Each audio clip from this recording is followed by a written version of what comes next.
Olá, seja bem-vindo ao Dizendo Tudo desta segunda-feira. Veja agora os destaques de hoje.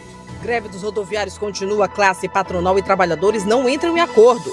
30 dias e seguem as crianças desaparecidas em Bacabal. Câmara e Assembleia Legislativa de volta aos trabalhos nesta segunda-feira. E Léo Santana arrasta 350 mil pessoas, mesmo com greve dos rodoviários. Tudo isso e mais, agora no Dizendo Tudo, que já está no ar.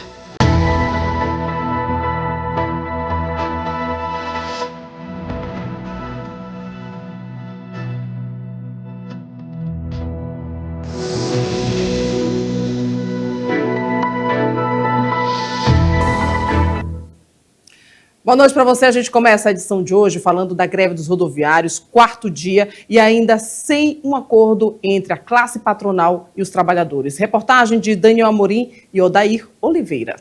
Mesmo com uma decisão do Tribunal Regional do Trabalho determinando a operação de 80% da frota, os rodoviários da Grande Ilha de São Luís permanecem com a suspensão das atividades. Desde sexta-feira não há veículos nas ruas de São Luís. A paralisação dos ônibus afeta mais de 700 mil usuários do transporte público na Grande Ilha. Sem ônibus, a população tem recorrido a vans, carros particulares e transporte por aplicativo para se deslocar. Porém, por conta da alta demanda, as corridas estão bem mais caras, o que compromete bastante o planejamento financeiro das pessoas. Humilhante, por quê? Porque nós precisamos deste coletivo, entendeu? Para nossa consulta, para um hospital, resolver os problemas. Nós encontramos muita dificuldade para chegar até aqui. Para nós se encontrarmos aqui agora, neste momento, nós viemos de uma carona da minha sobrinha, que ela trabalha em uma empresa, e eles foram lá buscar ela e foi que nós chegamos até aqui. Segundo o Sindicato dos Rodoviários, essa é pelo menos a 7ª paralisação geral registrada nos últimos anos. Uma reunião entre as partes está prevista para esta terça-feira. Eu não vejo só por mim, só pela minha família, vejo pela população inteira que necessitam. E hoje a gente vê essa dificuldade que se encontra por conta dessa paralisação dos coletivos, dos ônibus, que muitas das vezes, gente, aquela pessoa que precisa não tem condição de chamar um Uber, que hoje a gente vê por conta disso, os Ubers todos aumentam o seu preço. A Prefeitura de São Luís informou que está em dia com o repasse de subsídios às empresas, conforme previsto em contrato. A AMOB, Agência Estadual de Mobilidade Urbana e Serviços Públicos, também afirmou que mantém o pagamento do subsídio estadual e cobra mais transparência nos custos do sistema. Amanhã uma reunião está marcada para ser realizada às 9 da manhã para uma nova tentativa de reconciliação. E olha, sobre esse assunto, paralisação, hoje, na retomada dos trabalhos na Câmara de Vereadores de São Luís, o vereador que é da bancada de Eduardo Braide, inclusive líder do governo Braide dentro da Câmara, Joel Nunes Júnior, falou sobre essa situação. Bom, eu vejo uma greve política acontecendo mais uma vez aqui em São Luís, né? Esse ano é um ano de política, a gente já consegue ver, não precisa de muita inteligência para antever os movimentos orquestrados que vão começar a se intensificar a partir de agora, né, na tentativa de desgastar a gestão do prefeito Eduardo Braide, e essa greve ela faz parte de todo esse processo, sem dúvida. Mas é claro que a gente não pode, claro, também nos eximir das responsabilidades. E quem, inclusive, assistiu a entrevista do ex-secretário Maurício Tapari viu que das dificuldades que ele encontrou para poder fazer todo o processo que vai gerar a caducidade e depois, consequentemente, a nova licitação que São Luís tanto espera. Esta licitação, sim, que vai atender aos interesses do povo de São Luís, diferente dessa que nós temos atualmente. Então, ele já tem já tem a SMTT, já tem um processo que tem mais de 700 páginas, que vai ser dado continuidade agora com a nova secretária, Manuela, e tenho certeza que muito em breve nós teremos a caducidade dessa licitação vigente e nós, dessa forma, poderemos ter uma nova licitação que, como disse, essa sim, dessa vez sim, vai atender os interesses do povo de São Luís. Bom, crianças desaparecidas na cidade de Bacabal hoje completam 30 dias ainda sem pistas. A mãe das crianças, a Clarice, falou sobre esse assunto. Não, no momento que aconteceu, como eu falei, eu não estava em casa. Tinha saído com o meu esposo para um sítio. A gente passou a tarde lá, a gente saiu de lá, já eram umas 5 horas para a rua, para Bacabal.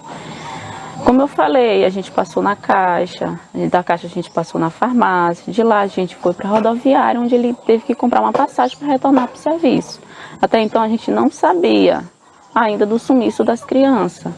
No mesmo local a gente ia jantar, né? Foi o que meu coração pediu para conectar o celular na internet. Conectei e na hora tinha ligação da minha mãe, tinha ligação da minha cunhada. E os meninos tinham sumido. Eu perguntei, como assim sumiu? Já procuraram nas casas, em todas as casas? Ele já foi procurado em todas as casas. Nessa mesma hora, a gente não jantou mais. Pegou a moto e veio direto para o interior. O que está acontecendo? Ela disse, tia, foram atrás da Isabela e do Michel, que não encontraram ainda. Que situação, né?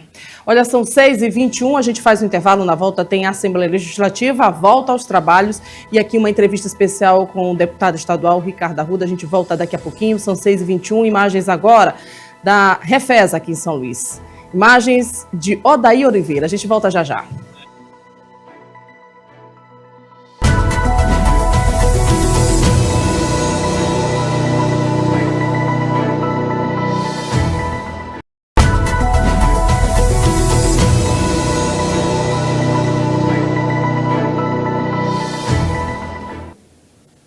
De volta, são 6h23 e a gente vai direto com a informação sobre a reabertura dos trabalhos na Assembleia Legislativa. Aconteceu ainda há pouco ali na Assembleia Legislativa do Maranhão, com a presença do governador Carlos Brandão, da presidente Iracema Vale, demais deputados estaduais, também tem representantes de outros órgãos. Para falar sobre esse assunto, daqui a pouco a gente traz mais detalhes sobre essa abertura, mas aqui para falar com a gente já o deputado estadual Ricardo Arruda, ele que traz também informações sobre o trabalho que ele desempenhou durante todo o ano de 2025, 2026, uma nova legislatura, um ano eleitoral. Deputado, muito obrigada por aceitar o convite, boa noite para o senhor. Daniela, boa noite, a satisfação é minha estar retornando aqui no seu programa e poder novamente conversar com os nossos telespectadores. Vamos então falar sobre 2026. 2025 foi um ano muito importante para a construção desse trabalho que inicia a partir de agora?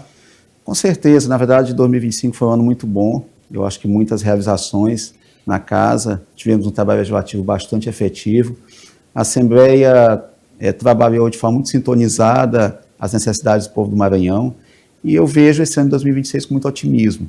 Apesar de ser um ano eleitoral, quer dizer, um ano atípico, mas eu vejo que a produção legislativa não vai ter nenhum tipo de prejuízo, pelo contrário, a tendência é que a gente intensifique o trabalho, tanto nas bases eleitorais, quanto também a produção legislativa na casa. Então, eu vejo com muito otimismo o ano 2026, e se Deus quiser, vamos ter uma produção legislativa tão boa, ou até melhor, que no ano de 2025. Isso é importante. Deputado, a gente viu hoje, a gente até tem umas imagens aí em relação a essa sessão de hoje na Assembleia Legislativa, se a gente puder mostrar aqui, do que aconteceu ainda há pouco, ainda está acontecendo, inclusive, né? Uma sessão que reuniu diversos, não somente os deputados, mas também lideranças de organismos e órgãos importantes aqui do Maranhão, uma união de forças para resultado que todo mundo espera, população que precisa de benefícios, é isso? Na verdade, os três poderes estavam representados. Estava o Legislativo em peso, estava também o Poder Judiciário, na pessoa do desembargador Flávio Sobrinho, os desembargadores também. Estava o governador Carlos Brandão, com praticamente toda a equipe de governo presente na abertura dos trabalhos da Assembleia. Não é isso? Todos os secretários, praticamente, dirigentes de empresas públicas, enfim, os poderes participando desse momento tão simbólico que é a abertura dos trabalhos legislativos. Isso demonstra uma sintonia entre os poderes, obviamente, cada qual exercendo seu papel, com a independência que deve reger essa relação, mas uma demonstração muito clara, a meu ver, de cooperação mútua. Na verdade, todos os poderes unidos, presentes na abertura dos trabalhos legislativos, isso honra a Assembleia Legislativa e sinaliza um ano de harmonia, de bom trabalho e de interação entre os poderes. O que esperar do seu mandato dentro desse ano de 2026? O senhor já falou que deve ser um ano mais produtivo ainda. O que o senhor planeja, então? Daniela, desde que nós assumimos o mandato na Assembleia, nós procuramos focar basicamente em 3 pilares. Presença nas bases, porque se a gente não tiver presente, a gente não sabe de fato quais são as necessidades da população, é aquilo que se diz, aquilo que os olhos não veem, o coração não sente. Então, se o parlamentar ele não se faz presente de forma contínua nas bases, ele não consegue entender e trazer as necessidades da população.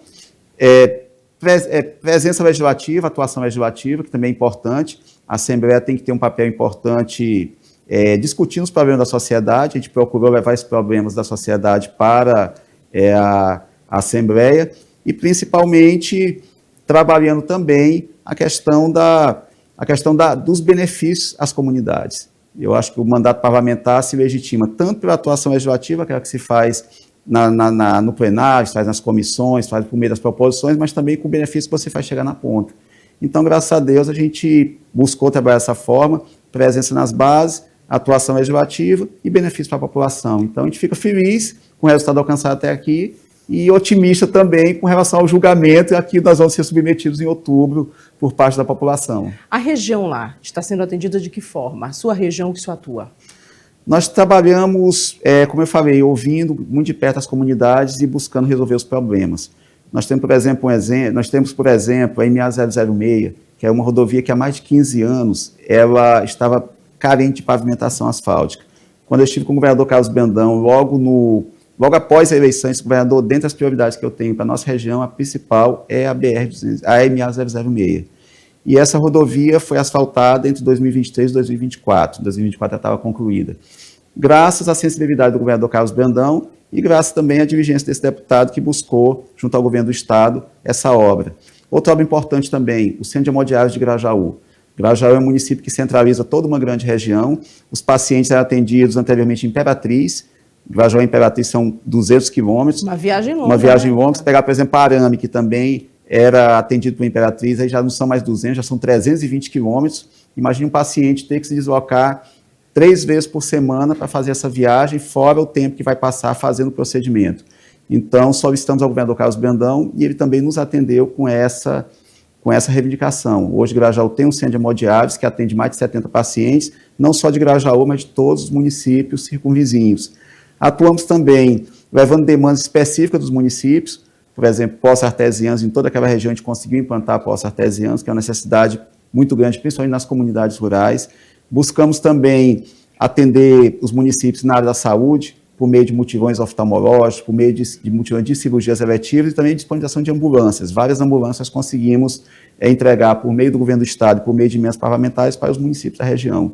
Então a gente procurou, como eu te falei, atuar dessa forma, buscando os problemas da população e atuando de forma disciplinada, diligente junto ao governo do estado, e com a sorte de termos um governador que de fato é sensível, é municipalista, quer dizer, tem a visão da importância que tem as demandas que têm origem no âmbito municipal, e dessa forma a gente conseguiu desenvolver um bom trabalho. Então, feliz com o resultado até aqui, e como eu falei, agora vamos submeter ao julgamento daquele que é o detentor do poder, que é o povo do Maranhão. Qual a expectativa, então? Como é que está esse trabalho também de base?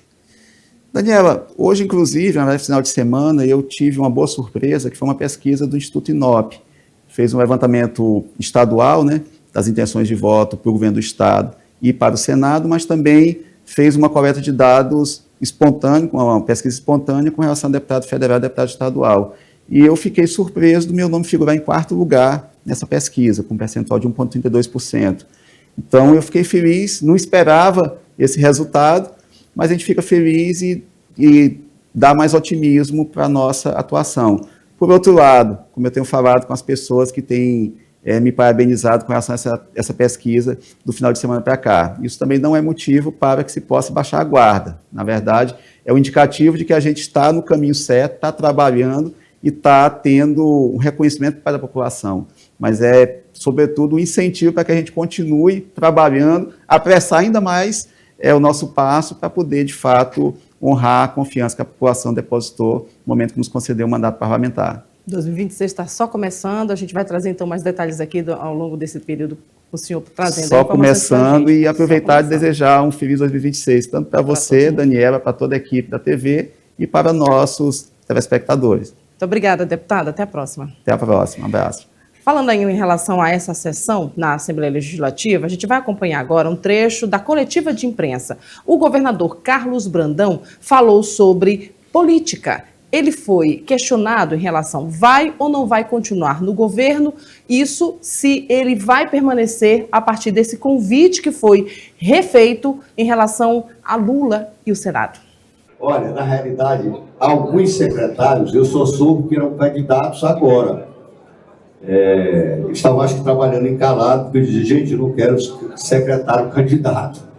E assim, foram alguns que gostam de política, que querem também apresentar o seu trabalho do Legislativo, começaram a se apresentar. Eu acredito que são os 8 a 10 que estão aí se apresentando, ainda não tem realmente a conta certa.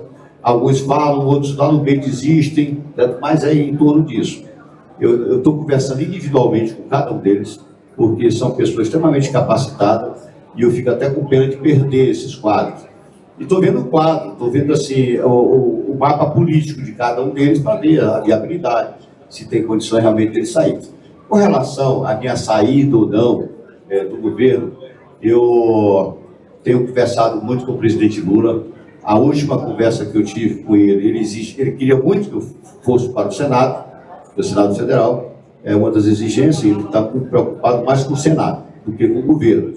E a gente está construindo isso, né? Mas eu diria que hoje eu recebi a visita de 12 partidos que me informaram que eles, durante o ano de 2025, apesar de eu não ter participado de nenhum evento com eles tiveram vários eventos com Orleans e entenderam que ele era um bom nome. Mas não se faz, não se toma decisão apenas com partidos.